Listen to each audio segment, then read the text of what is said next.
इस वक्त Donald Trump छटपटा रहे हैं कि वो कैसे ईरान युद्ध से निकल जाएं, क्योंकि उनकी दिक्कत यह है कि वो बता नहीं सकते कि मैं फंस गया हूं। कैसे बताएंगे भाई? उनको दुनिया को दिखाना है अमेरिका नंबर 1 है, दुनिया को दिख रहा है, लेकिन उनको दिखाना कि नहीं मुझे कुछ नहीं हुआ। वो कॉमेडी फिल्मों में नहीं होता है कि धमाका हुआ, आगे से सूट बूट ठीक दिख रहा है, पीछे से पूरा फटा हुआ है कपड़ा। डोनाल्ड ट्रंप की हालत वैसे ही हो रखी है और वो आगे से दिखा रहा है कि देखो मैं सूट बूट में हूं। दुनिया जानती है कि क्या हुआ है। ट्रंप की मजबूरी यह है कि वो ये कह भी नहीं सकते, कर भी नहीं सकते कि वो निकल आए, क्योंकि ईरान तो फोड़ता चला जा रहा है। ईरान न सिर्फ अटैक पर अटैक कर रहा है, बल्कि उसने स्ट्रेट ऑफ हॉर्मूज को बंद करके छोड़ दिया और तेल गैस की सप्लाई रोक दी। दुनिया में हाहाकार मचा हुआ है बॉस। ऊपर से कच्चे तेल के दाम रुकने का नाम नहीं ले।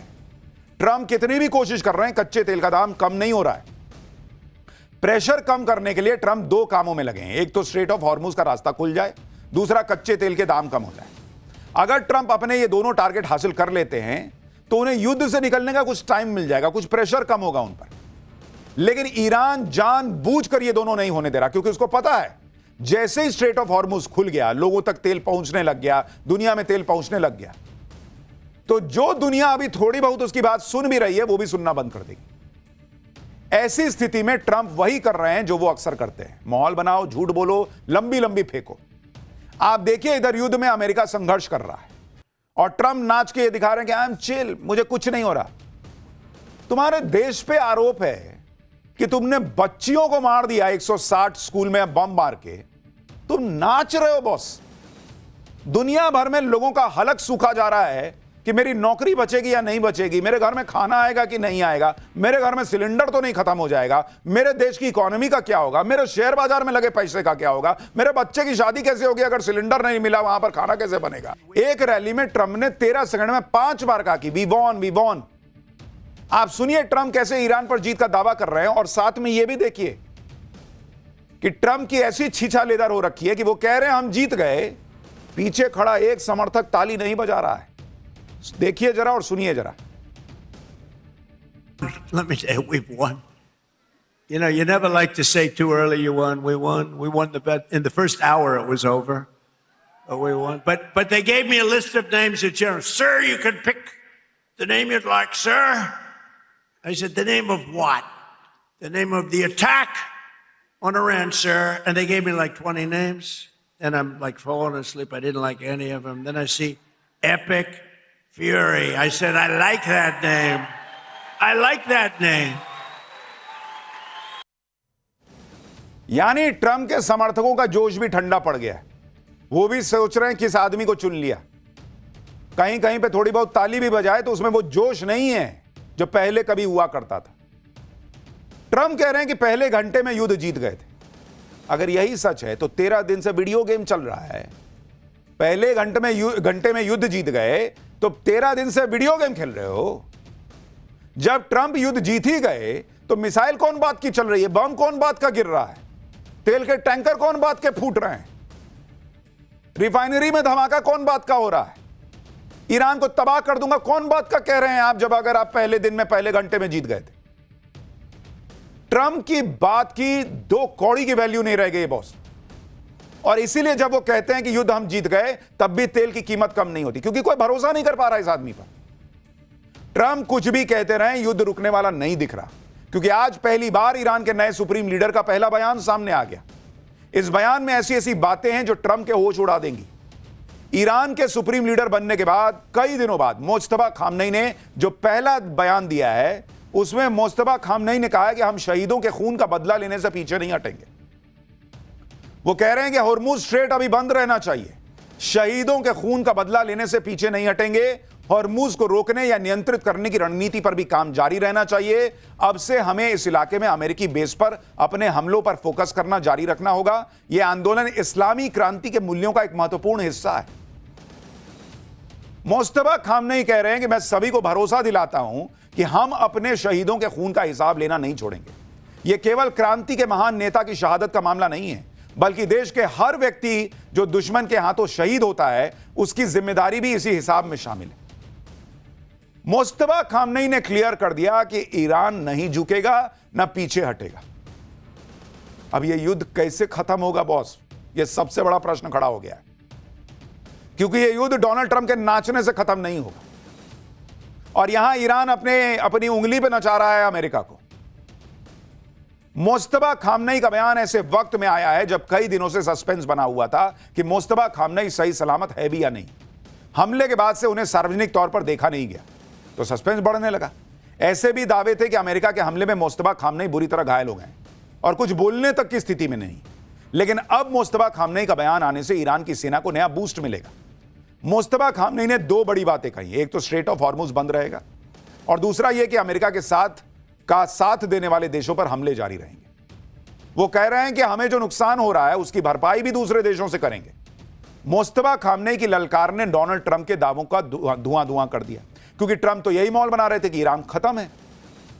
वहां मुस्तफा खामनेई कह रहे हैं कि भाई सिर्फ मारूंगा नहीं, मेरा जो नुकसान हुआ उसका पैसा लूंगा, उसकी भरपाई करूंगा, नहीं तो तुम्हारे यहां इतना मारूंगा कि जो जितना मेरा यहां नुकसान हुआ है उतना तुम्हारा नुकसान होना चाहिए। यानी भाई दोनों तरफ से कोई नहीं झुक रहा। फंस गए हम, फंस गई है दुनिया, फंस गया मिडल ईस्ट। यहां तो मुस्तफा खामनेई और ईरान के अलग ही प्लान चल रहे हैं। मुस्तफा खामनेई का बयान कोई भी सुनेगा तो यही कहेगा कि युद्ध रुकने वाला लग नहीं रहा, क्योंकि वो भयंकर बदला लेने की कसम खाकर बैठे हैं।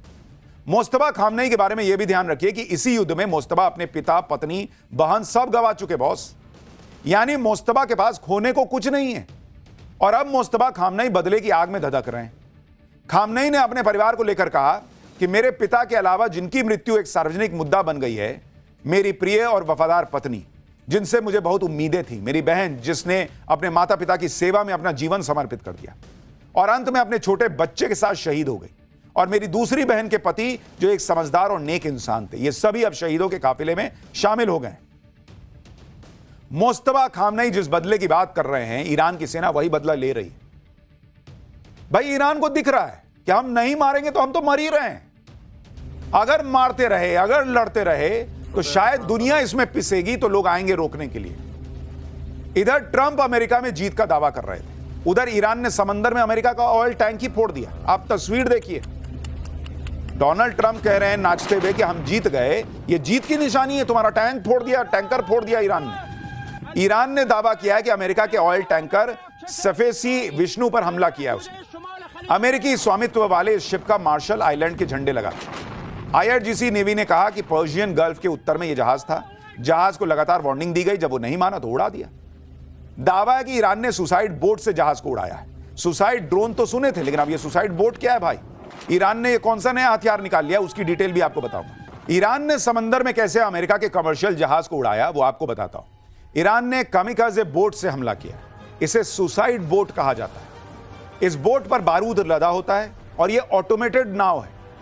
जैसे ड्रोन को आप उड़ाकर फोड़ देते हैं किसी को, वैसे ही इसे भी टारगेट की तरफ छोड़ दिया। नाव चला जा रहा, जाकर टकराया, फट गया। ईरान अपने नए हथियारों से चौंका रहा है, कभी सुसाइड ड्रोन, कभी सुसाइड बोट, कभी बारूदी सुरंगें। ईरान लगातार अपनी ताकत दिखा रहा है, हर दिन नए नए हथियारों के वीडियो जारी कर दे रहा है। ईरान बता रहा है कि वो कैसे अपने दुश्मनों पर ड्रोन से हमले कर रहा है, मिसाइल से हमला कर रहा है। इस हमले की टाइमिंग बहुत इंपॉर्टेंट है, क्योंकि अमेरिका पूरा जोर लगा रहा है कि किसी तरह स्ट्रेट ऑफ हॉर्मुज को खोल दिया जाए। लेकिन ईरान समंदर में जहाज उड़ाकर मैसेज दे रहा है कि स्ट्रेट ऑफ हॉर्मुज से कोई समझौता नहीं होगा, वो नहीं खुलेगा, जो आएगा उसको मार देंगे। ईरान ने धमकी दी है कि पर्शियन गल्फ और स्ट्रेट ऑफ हॉर्मुज में जो जहाज है वो रिस्क लेने की गलती ना करें। ईरान ने कहा कि कोई भी नुकसान का जिम्मेदार अमेरिका होगा। यह हमला ऐसे वक्त में हुआ है कि इसके कुछ ही घंटे पहले ट्रंप ने कहा था कि ऑयल टैंकर्स को वहां से गुजरना चाहिए। ट्रंप ने कहा कि उन्हें लगता है कि स्ट्रेट ऑफ हॉर्मुज में फंसे जहाजों को वहां से गुजरना चाहिए। ट्रंप कह रहे हैं कि एक ही रात में अमेरिका ने ईरान की सारी माइनर शिप को उड़ा दिया है, माइनर शिप को। यानी ट्रंप एक तरह से भरोसा दे रहे थे कि अब वो ईरान की कोई माइंस शिप वहां पर है ही नहीं, जाओ तुम चलो आगे बढ़ो। कौन लेके जाएगा जहाज बॉस? जहाज फटेगा वो मरेगा, ट्रंप थोड़ी कोई नुकसान झेलेंगे। इसी वजह से कहा जा रहा है कि क्या ट्रंप की एक बेतुकी सलाह की वजह से कई जहाजों को नुकसान उठाना पड़ा।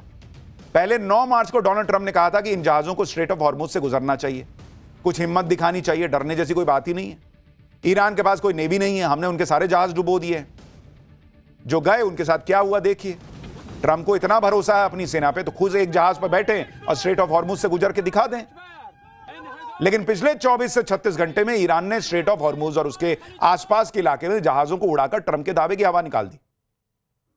ट्रंप तो कह रहे हैं कि ईरान की नेवी खत्म हो गई, तो फिर यह हमले कैसे हो रहे हैं?